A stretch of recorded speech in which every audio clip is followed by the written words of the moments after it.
le président chinois Xi Jinping a inspecté la nouvelle zone de développement innovante de Chang'an dans la province de Libei au nord de la Chine. Les nouvelles zones semblaient étrangement vides lors de notre visite. En fait, bien que les autorités locales affirment que 120 000 personnes ont emménagé dans ces nouveaux logements au cours des 7 dernières années, beaucoup d'entre elles ne sont pas de nouveaux arrivants, mais des habitants locaux issus des villages rasés pour faire place à la ville. La Chine vient de construire la ville la plus futuriste du monde, Xiangan. Mais après avoir dépensé 93 milliards de dollars, cette mégapole est en train d'échouer. Pour que vous compreniez bien ce coût exorbitant, c'est l'équivalent de posséder 26 équipes de la National Football League. Xiangan a été conçu pour être le modèle des villes du futur, une cité rêvée créée avec l'ambition de désengorger Pékin, de stimuler l'innovation technologique et de montrer l'exemple en matière de durabilité environnementale. Lancé par le président Xi Jinping avec une vision ambitieuse, Xiangan était censé être la réponse au cauchemar de la surpopulation de Pékin. L'objectif est de créer un nouveau centre urbain pour des millions d'habitants d'ici 2035. Mais malgré cet investissement massif, Xiangan échoue de façon spectaculaire à atteindre son objectif principal. Même si la ville affiche une ligne d'horizon moderne et a bénéficié d'investissements massifs, on pourrait penser que la mégapole attirerait des milliers de personnes. Mais Xiangan reste étrangement vide. Cela soulève la question. Où sont les millions de personnes qui avaient été promises ? Depuis sa pose de la première pierre en 2017, cette mégapole était censée soulager la pression sur Pékin en déplaçant des bureaux gouvernementaux, des entreprises publiques et des centres de recherche vers ces rues flambant neuves, attirant des millions d'habitants grâce à des trajets fluides, des entreprises prospères et un environnement plus vert et plus efficace. Un endroit où l'innovation prospérerait, laissant derrière soi le chaos de Pékin. Les infrastructures sont en place, mais les gens ne sont tout simplement pas là. La ville se dresse comme un exemple d'ambition et de grande vision, mais son incapacité à attirer des habitants pousse à se demander si ces promesses pourront un jour être tenues. Il y a quelques années, ces terres étaient uniquement agricoles. Xuan, une ville de près de 2000 km², a été construite à partir de rien en seulement 6 ans. Maintenant, j'ai un avertissement sérieux à propos de toute cette vidéo. Le Parti communiste chinois considère ce sujet comme sensible, ce qui explique le silence des médias traditionnels et le peu de discussion à ce propos. Si vous pouvez cliquer sur j'aime et vous abonner juste en dessous pour soutenir la vidéo, ça fait vraiment une différence. Surtout que YouTube a tendance à favoriser le contenu grand public et ne met pas toujours en avant les vidéos sensibles, en particulier celles qui critiquent le Parti communiste chinois.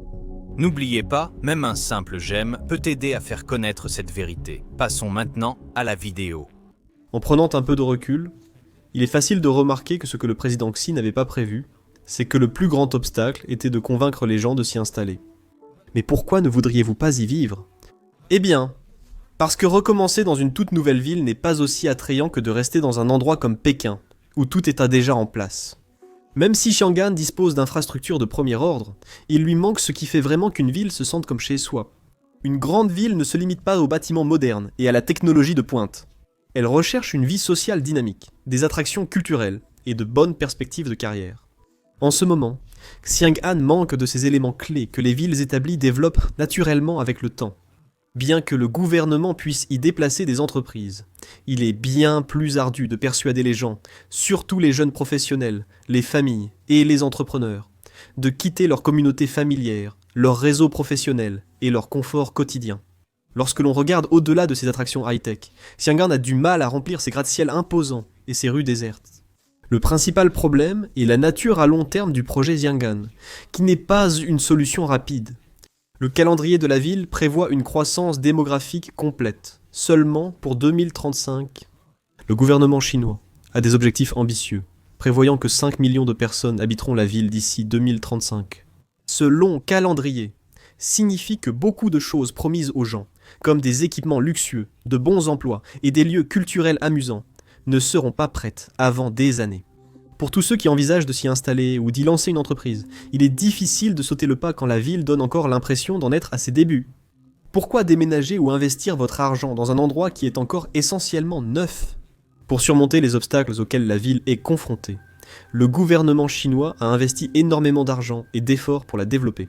Pour attirer des habitants, ils ont offert des subventions aux loyers et instauré des règles obligeant les acheteurs à occuper leur logement. De nombreux habitants de la région y ont été envoyés par leur employeur, souvent des entreprises publiques, sans l'avoir choisi. Malgré les efforts, les propriétaires d'entreprises de la région restent sceptiques quant aux résultats obtenus. Les subventions de loyer peuvent apparaître intéressantes, mais il y a un hic. Pour les employés, il est difficile d'imaginer appeler cet endroit chez soi lorsqu'il manque ce qui rend une ville vivante et excitante. En ce moment, Xiangan ressemble plus à une coquille de ville qu'au centre moderne et animé qu'elle est censée être. L'acier et le béton peuvent s'élever, mais le véritable cœur d'une ville vient des personnes qui l'appellent chez elle. Malgré son infrastructure impressionnante, Xiangan peine à prendre vie. Les gares de train à grande vitesse relient la ville à Pékin sans interruption, permettant un trajet de moins d'1 heure, car le président Xi Jinping considère cela comme un élément important pour le développement. La région possède diverses autoroutes, reliant différents secteurs, facilitant les déplacements d'un endroit à l'autre. En théorie, ces routes devraient aider les entreprises à se développer en rendant le transport rapide et efficace. Il y a aussi un système de transport en commun bien planifié, comprenant un métro high-tech conçu pour réduire la circulation et être meilleur pour l'environnement. La ville elle-même possède de larges routes impeccables, des trottoirs faits pour marcher et des ponts tout neufs. Cependant, il n'y a presque personne pour les utiliser. La ville est prête pour une population nombreuse. Mais jusqu'à présent, les gens ne sont pas arrivés, comme vous pouvez le voir dans ce reportage. Après 8 ans, les images récentes des rues publiées sur les réseaux sociaux révèlent une scène étrange. Les larges routes sont presque désertes, avec à peine une personne ou un véhicule en vue, même après avoir parcouru des dizaines de kilomètres. En ce moment, Xiangan peut ressembler à une ville vide, mais c'est en réalité une vaste expérience de technologie contrôlée par le gouvernement. Construite par la Chine pour créer des centres urbains high-tech, Xiangan regorge de systèmes ultramodernes qui la distinguent des villes traditionnelles. Une de ses principales caractéristiques est un système de circulation géré par intelligence artificielle. Bien qu'il y ait peu de voitures sur les routes, le système est déjà en place pour surveiller et gérer le trafic. Il peut suivre en temps réel les véhicules, ajuster les feux de signalisation et contrôler automatiquement la circulation. Bien que cette technologie puisse améliorer l'efficacité, elle soulève des inquiétudes quant au contrôle du gouvernement sur les déplacements quotidiens. Le réseau électrique de la ville est entièrement automatisé avec des dispositifs intelligents régulant la consommation d'énergie des bâtiments, lampadaires et services publics. En théorie, cela réduit le gaspillage et les coûts, mais cela signifie aussi que le gouvernement peut surveiller et contrôler la consommation d'énergie à tout moment. Peut-être que l'aspect le plus préoccupant de Xiangan est son système de surveillance étendu. Des caméras avec reconnaissance faciale surveillant la ville, suivant les mouvements des gens et appliquant des règles strictes. Traverser hors des passages piétons peut entraîner une amende automatique, donnant aux autorités un contrôle significatif sur la vie quotidienne. Bien que Xiangan soit souvent présentée comme un aperçu du futur, elle met également en évidence les risques d'une société guidée par la technologie, où l'efficacité et la sécurité se font au détriment de la liberté individuelle et de la vie privée. Mais Xiangan ne se limite pas à la technologie. Elle est aussi pensée pour protéger l'environnement et diminuer la pollution. La ville utilise des énergies renouvelables, comme l'éolienne et le solaire, au lieu des combustibles fossiles tels que le charbon ou le pétrole. La ville de Xiangan est conçue pour être très verte et respectueuse de l'environnement. Elle possède de nombreux parcs, rues arborées et lacs artificiels créant une atmosphère paisible et proche de la nature. Les bâtiments de la ville sont construits avec des matériaux écologiques, ce qui signifie qu'ils ne nuisent pas à l'environnement. La ville a aussi des règles strictes pour rester verte et durable. Pour soutenir l'énergie propre, des stations de recharge pour voitures électriques sont installées à des endroits pratiques, facilitant ainsi la recharge sans problème. La ville s'est conçue autour de l'idée de la ville du quart d'heure. Cela signifie que tout ce dont les gens ont besoin, comme les écoles, les hôpitaux et les magasins, se trouve à seulement quelques minutes à pied de chez eux. Cela rend la vie plus facile et réduit le besoin de longs trajets ou de déplacements. Avec ses objectifs et son design écologique, on pourrait s'attendre à ce que la ville attire des gens. Mais les seules personnes que vous trouverez à Xiangan sont des fonctionnaires. Le manque d'habitants dissuade les entreprises telles que les magasins, restaurants et autres services de s'installer dans la région. Le nombre de clients est insuffisant pour justifier l'investissement. Même les entreprises publiques, qui ont été forcées de déménager à Xiangan, ont du mal à trouver des employés qui veulent vivre dans un endroit aussi calme et vide. Pour essayer de résoudre ce problème, le gouvernement propose des emplois garantis pour attirer plus de personnes. Mais même avec ces avantages, Xiangan ne semble toujours pas aussi attrayante que les grandes villes animées comme Pékin. Sans une communauté dynamique et assez de gens pour soutenir les commerces locaux, la ville peine à se développer et à donner l'impression d'être un lieu vivant et prospère où il fait bon vivre.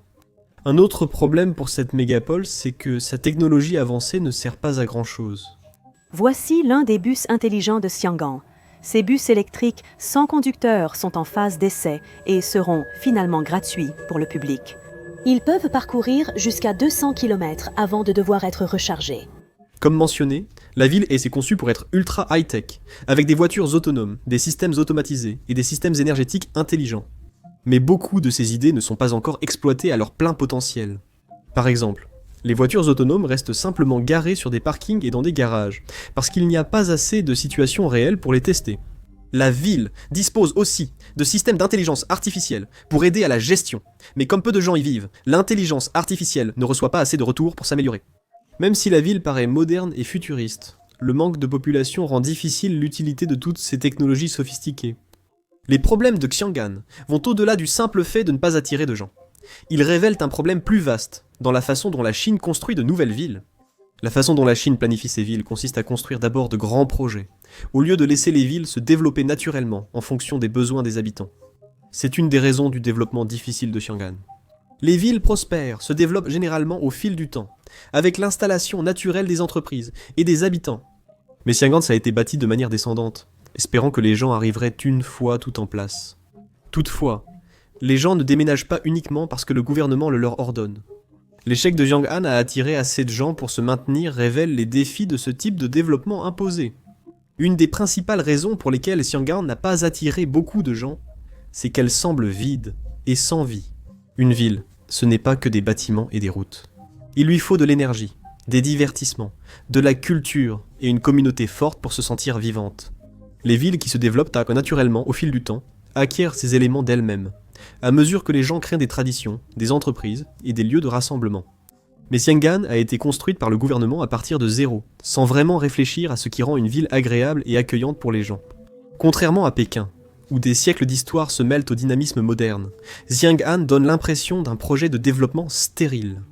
La situation est encore compliquée par le manque d'attrait social et culturel immédiat de la ville. Les jeunes professionnels et les familles veulent généralement vivre dans des endroits qui offrent plus que de simples emplois. Ils recherchent des activités amusantes, une vie sociale animée et un fort sentiment de communauté. En ce moment, Xiangan manque de nombreux atouts, compliquant l'attraction des personnes nécessaires à son développement. À cause de cela, la ville n'a pas développé l'atmosphère animée et excitante qui donne vie à un endroit. Au lieu de cela, Xiangan a été qualifiée de ville fantôme, avec des rues vides et pas grand-chose qui s'y passe. Sans nouveaux habitants pour dynamiser la ville, son développement est compromis. Le Parti communiste chinois a fortement investi à Xiangan, offrant des allègements fiscaux et forçant même des fonctionnaires et bureaux gouvernementaux à s'y installer. Mais même avec tous ces avantages, la ville n'a pas réussi à construire une économie forte et dynamique. Pour qu'un endroit puisse se développer, il faut une demande naturelle, de nombreuses entreprises privées, et un marché du travail animé par des idées nouvelles et des preneurs de risques. Le gouvernement s'attendait à ce que les entreprises affluent vers la nouvelle zone simplement en raison des directives de l'État. Cependant, les grandes entreprises ont été réticentes à s'installer dans une ville sans écosystème économique éprouvé. Contrairement à Shenzhen, qui a connu un immense succès grâce à son système de marché libre et sa proximité avec Hong Kong, favorisant ainsi sa croissance. Mais Xiangan est un projet géré par le gouvernement. Ce n'est pas vraiment un haut lieu d'opportunités commerciales. La plupart des emplois sont liés aux industries étatiques, laissant peu de place aux entreprises privées. Et sans ce genre d'emploi, les professionnels et les travailleurs ne voyaient pas vraiment de raison de faire leurs valises et de s'y installer. Il lui manque l'étincelle qui rend une ville vraiment passionnante et pleine d'opportunités. Les villes chinoises, comme Shanghai, ont prospéré dans le passé principalement grâce à la croissance naturelle des affaires. Elle est devenue une puissance économique grâce à son secteur financier florissant et à ses connexions mondiales. Le développement de Xiangan est différent. Il n'est pas le résultat d'une imposition gouvernementale, mais d'une évolution naturelle. C'est une ville construite par décision gouvernementale, pas en raison d'un développement naturel ou d'une réelle attractivité économique. Peu importe combien d'argent le gouvernement y investit, on ne peut pas forcer les gens à vouloir vivre quelque part s'il n'y a pas de vrais emplois ou d'opportunités pour construire une vie. Faire investir des entreprises privées à Xiangan est un tout autre défi. Ces entreprises savent que s'installer dans une nouvelle ville avec peu d'activités commerciales est risqué. Le gouvernement pousse les grandes entreprises d'État à s'installer à Xiangan, mais les entreprises privées, qui sont essentielles à une économie forte, ne sont pas aussi enthousiastes à cette idée. Les entreprises chinoises comme internationales comprennent que les villes prospères se développent parce que les gens et les entreprises veulent y être, et pas seulement parce que le gouvernement leur dit de le faire.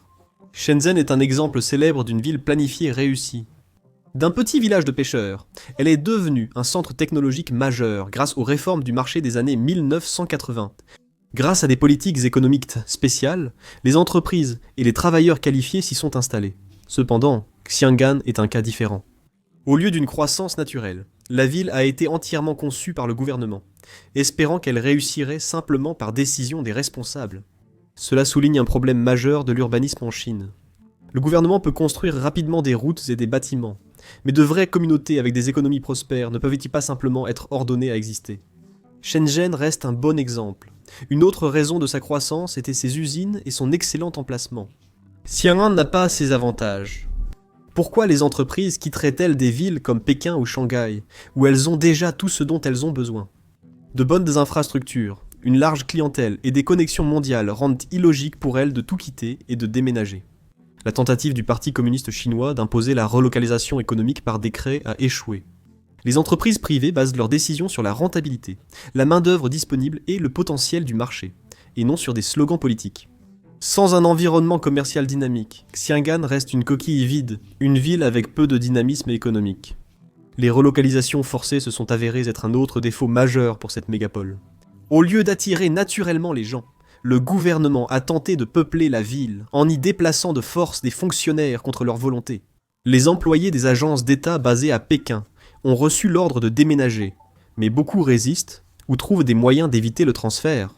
Les gens veulent vivre dans des villes où ils peuvent nouer des relations, participer à des activités sociales et avoir un sentiment d'appartenance. Imposer un déménagement aux employés sans les consulter ne permet pas de bâtir une communauté forte. Au lieu de cela, cela ne fait que créer des personnes qui ne veulent pas être là, et qui considèrent Shenzhen comme un simple lieu de travail temporaire, pas comme un véritable foyer. Historiquement, l'essor des villes a été favorisé par la migration volontaire, les opportunités économiques et le dynamisme social. A l'inverse, Xiangan est un projet imposé, sans attrait naturel. C'est un environnement artificiel, sans les rythmes naturels de la vie urbaine. Même les fonctionnaires qui sont censés vivre dans la ville retournent souvent à Pékin le week-end. Cela montre que la ville n'a pas réussi à donner envie aux gens d'y rester sur le long terme. Au-delà de l'histoire, l'économie chinoise ralentit, et cela affecte les chances de succès de Yangon. Autrefois première économie à croissance rapide, la Chine étant maintenant confrontée à un ralentissement de la croissance du produit intérieur brut, une baisse de confiance des consommateurs et une hausse de la dette. Le marché immobilier, moteur clé de la croissance chinoise, est en difficulté. Des géants immobiliers tels qu'Evergrande et Country Garden peinent à rembourser leurs dettes. À cause de cela, les promoteurs et les entreprises privées ont peur d'investir à Xiangan, craignant de ne pas réaliser de bénéfices. Autrefois, les gens investissaient dans l'immobilier, en espérant que les prix augmenteraient. Mais maintenant, ils sont plus prudents, car ils se rendent compte que construire quelque chose ne garantit pas que les gens vont l'acheter ou l'utiliser. Après les enjeux économiques, la crise démographique chinoise menace encore plus la viabilité de Xiangan. La population du pays vieillit rapidement avec des taux de natalité historiquement bas. Ce changement démographique implique moins de jeunes professionnels pour stimuler la croissance urbaine. Les personnes qui pourraient déménager à Xiangan choisissent souvent d'aller plutôt dans de grandes villes animées, comme Shanghai, Shenzhen ou Pékin. Ces villes offrent de nombreux emplois, une culture établie et des connexions internationales. Si Xiangan n'attire pas suffisamment de personnes talentueuses, sans une grande masse de travailleurs qualifiés, Xiangan risque de devenir une expérience sous-peuplée. Au lieu d'une ville animée et prospère, l'énorme coût de la construction de Shenzhen n'était pas seulement financier. Cela a aussi nécessité de raser de vastes zones, forçant la destruction de villages entiers. Des milliers de personnes qui y vivaient depuis des générations ont soudainement été expulsées de leur maison. Ils n'avaient pas vraiment le choix, si ce n'est d'accepter les indemnités du gouvernement, qui étaient censées les aider à repartir de zéro. Cependant, l'argent reçu était souvent insuffisant pour acheter une nouvelle maison, ou trouver un nouvel emploi. Les agriculteurs ont perdu leurs terres, leur unique source de revenus, les laissant démunis. Les petits commerçants ont également souffert parce que leurs boutiques ont été détruites pour faire place à de grands immeubles de bureaux et à de nouveaux projets coûteux.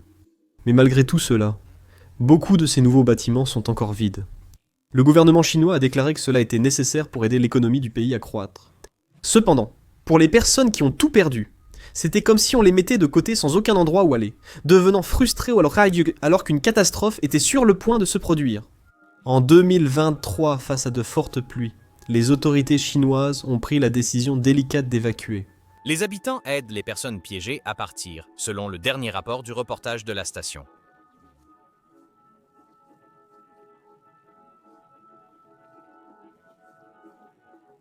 Au lieu de laisser les eaux de crue se répandre d'elles-mêmes, ils ont choisi de diriger intentionnellement l'eau vers les villages et les fermes avoisinants. Ils ont agi ainsi pour protéger les bâtiments, routes et autres structures clés de Chang'an. Cette décision a détruit les moyens de subsistance de milliers de personnes. Les familles, qui avaient déjà perdu leur maison une première fois, voyaient maintenant tout ce qui leur restait. Leurs terres, leurs commerces et leurs nouveaux foyers disparaître sous la montée des eaux. La raison ? Le gouvernement a décidé d'inonder leur ville pour protéger une cité où presque personne ne vit. Indignés, les gens sont descendus dans la rue dans un rare élan de protestation pour exiger des réponses. Ils avaient l'impression que le gouvernement se souciait plus de sauver une ville vide que des vraies personnes qui souffraient à cause de ses décisions. Ces manifestations ont révélé l'ampleur de la colère grandissante envers l'immense projet de Xi Jinping. Ce projet devait améliorer la vie, mais il a seulement apporté des difficultés et forcé les gens à quitter leur foyer. Le Parti communiste chinois n'a pas seulement déplacé les gens de leur maison, il a aussi forcé des travailleurs à s'installer à Chang'an pour essayer de donner vie à la ville. Des entreprises, universités, hôpitaux et bureaux gouvernementaux ont été forcés de déménager, obligeant les employés à refaire leur vie dans un endroit non désiré. Au lieu de devenir une ville prospère, Chang'an ressemble plutôt à un camp de travail. Le gouvernement essaie de donner à la ville un air animé en affichant des messages inspirants et de la propagande dans les rues, et en promettant un avenir rempli de technologies innovantes. Ils veulent faire croire que ce sera un endroit formidable où vivre. Malgré leurs efforts publicitaires, ils ne peuvent dissimuler la réalité. Personne ne souhaite être contraint de déménager, surtout sans espoir d'une vie meilleure. Même si les dirigeants chinois ne l'admettront pas, le projet est devenu une source d'embarras. Une preuve claire que le grand plan de Xi Jinping ne fonctionne pas. La Chine a de grands projets pour Chang'an, le qualifiant de partie de leur plan millénaire. Cela signifie qu'ils le voient comme un élément clé de l'avenir du pays, et non comme un simple projet à court terme. Le gouvernement affirme que la croissance lente de la ville et ses rues désertes font partie du processus, mais beaucoup de gens ne sont pas convaincus. Ils veulent vivre dans des endroits qui répondent à leurs besoins maintenant, pas seulement dans un avenir lointain. Ce fossé entre la vision du gouvernement et les attentes de la population a laissé Chang'an dans une position délicate. Des milliards ont été dépensés, mais il y a peu de progrès réels. Pour gérer le développement de Chang'an, le gouvernement a créé un système complexe avec 25 agences, supervisant 21 départements. L'objectif était d'assurer un fonctionnement fluide et une croissance qualitative. Malgré cette supervision accrue, Chang'an demeure principalement inoccupé. Le gouvernement espère attirer des entreprises et des résidents, mais cela ne s'est pas produit. Peu importe à quel point le système est organisé, les gens ne déménageront pas dans un endroit qui n'offre ni emploi ni bonne qualité de vie. Un gros problème avec Chang'an, c'est qu'il n'a pas une économie locale forte. Actuellement, la construction domine l'industrie, mais elle ne peut pas soutenir une ville à long terme. D'autres secteurs importants comme la technologie, la finance et l'industrie ont eu du mal à se développer. Sans une communauté d'affaires dynamique ou suffisamment d'opportunités d'emploi, Chang'an ressemble plus à un immense chantier qu'à une véritable ville. Il lui manque l'énergie et le dynamisme qu'apporte une économie forte, ce qui la laisse dans un état d'incertitude. À ces défis s'ajoute la complexité de la relocalisation des habitants et des entreprises à Chang'an. Malgré les efforts du gouvernement pour déplacer les écoles, les hôpitaux et les entreprises vers la ville, le processus est lent. Le gouvernement a imposé des réglementations strictes pour s'assurer que les propriétaires ne laissent pas leurs logements vacants. Le gouvernement a instauré ces règles pour diminuer le nombre de logements inoccupés, en bannissant l'investissement immobilier et en obligeant les acquéreurs à habiter dans les biens achetés. Cependant, ce plan n'a pas fonctionné. Les gens ne veulent pas déménager à Chang'an uniquement pour des avantages financiers, si la ville manque de services de base et de vie sociale. Malgré les efforts du gouvernement pour rendre Chang'an attrayante, les règles strictes de propriété ne compensent pas le manque d'une communauté dynamique. Malgré ces défis, le gouvernement reste fidèle à sa vision pour Chang'an, la voyant comme un élément clé de l'avenir de la Chine. Les responsables continuent de promouvoir ce plan à long terme, persuadés de son rôle clé dans la transformation des villes du pays. Toutefois, une vision seule ne suffit pas à attirer les gens à s'installer à Chang'an. La majorité des résidents et entreprises potentielles se soucient plus de leurs besoins quotidiens présents que des promesses futures. Le plan à long terme du gouvernement a frustré beaucoup de gens, en particulier ceux qui souhaitent voir des progrès plus rapides. L'appeler un plan sur 1000 ans semble impressionnant, mais cela ne résout pas les problèmes immédiats des personnes qui ont besoin d'un endroit où vivre et travailler aujourd'hui. Chang'an, conçu et construit pour faire partie de l'héritage de Xi Jinping, est l'une de ses idées phares. La ville était censée prouver qu'il pouvait créer une ville soigneusement planifiée, moderne et respectueuse de l'environnement. Le fait que peu de personnes se soient installées à Xiang'an soulève de sérieuses questions sur l'efficacité de son leadership. Si un grand projet gouvernemental rencontre des difficultés, cela remet en question la capacité de la Chine à gérer son économie par le contrôle de l'État. Les problèmes à Xiang'an illustrent les défis majeurs de Pékin pour remodeler l'économie et la population par des décisions politiques. De plus, les arguments économiques pour s'installer à Xiang'an manquent de persuasion. Le gouvernement a tenté d'attirer des entreprises et des habitants, avec des incitations à l'emploi, mais ces efforts ont majoritairement échoué. Les propriétaires d'entreprises s'inquiètent du manque de chaînes d'approvisionnement et de marché client dans la ville. Les travailleurs hésitent à déménager toute leur vie dans une ville qui n'a pas d'identité économique claire, en dehors des commandes gouvernementales. Les tours vides de Tiang'an illustrent la crise immobilière de grande ampleur en Chine. Partout dans le pays, on trouve des villes fantômes et des zones urbaines modernes avec des immeubles d'appartements inoccupés. Un exemple bien connu de ce phénomène est Ordos, situé en Mongolie intérieure, où des milliers de logements restent vacants parce que trop peu de personnes s'y sont installées.